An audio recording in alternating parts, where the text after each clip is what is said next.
Latches, prescription and limitation, ये तीन बहुत इंपॉर्टेंट टर्म्स हैं. आइए आज इनको समझते हैं. Hi, I'm Mrs. Kritika Singh. It's been over a decade that I have been helping and supporting students to crack judicial services examination. So the concept of latches is basically a doctrine.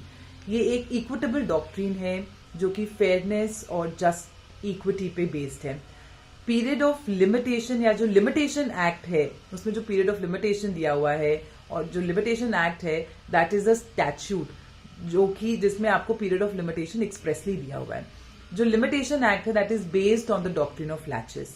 And even अगर हम prescription की बात करें वो भी एक statute है वह जहां पे आपको लिमिटेशन एक्ट के अंदर ही प्रिस्क्रिप्शन के भी प्रोविजन आपको मिल जाते हैं from section 25 to 27.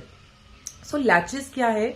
Latches is जहां पे court based on principle of equity, justice, fairness, feels that plaintiff has caused an unnecessary delay in filing a suit, and because of that unnecessary delay, there has been a prejudice to the defendant. In that case, the court may bar the suit or may not entertain the suit because of the doctrine of laches. And on the other hand, limitation में जो आपको period दिया हुआ है अगर वो prescribe period खत्म हो जाता है तो आपका कोर्ट में जाने का राइट खत्म हो जाता है बट रेमेडी अभी भी रहती है.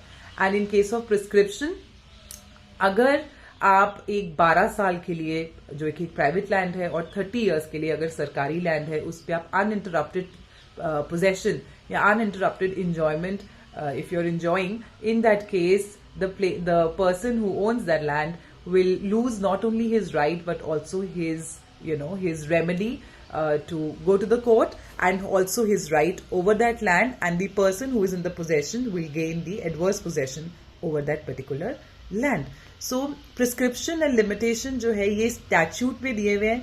जो latches है उसके ऊपर हमारे पास कोई भी express statutory provisions नहीं है. हम अगर एक एग्जाम्पल ले लैचेस को समझने के लिए, लेट्स से देयर इज उसका लैंड है और उसके लैंड पे बी ने इंक्रोच करके एक अपनी दुकान बना ली और वो उस दुकान को रन कर रहा है. ए को पता है कि उसकी लैंड है और उसी लैंड के ऊपर बी अपनी इंक्रोच करके बिजनेस कर रहा है और पिछले 10 सालों से वो करता आ रहा है और ए ने अब 10 सालों के बाद बी को सू किया है फॉर दैट लैंड जिस पे बी ने इंक्रोच किया है. यहाँ पर court will examine the unnecessary delay on the part of the plaintiff, that in spite of knowing that it was his land, why he did not sue B earlier, and now because of now is sued.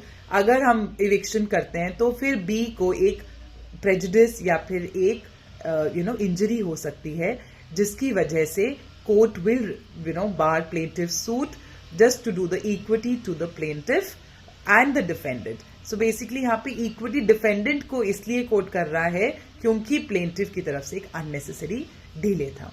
So that is the doctrine of laches. For more informatory videos like these, you can subscribe to my YouTube channel. Till then, take care. God bless. Thank you.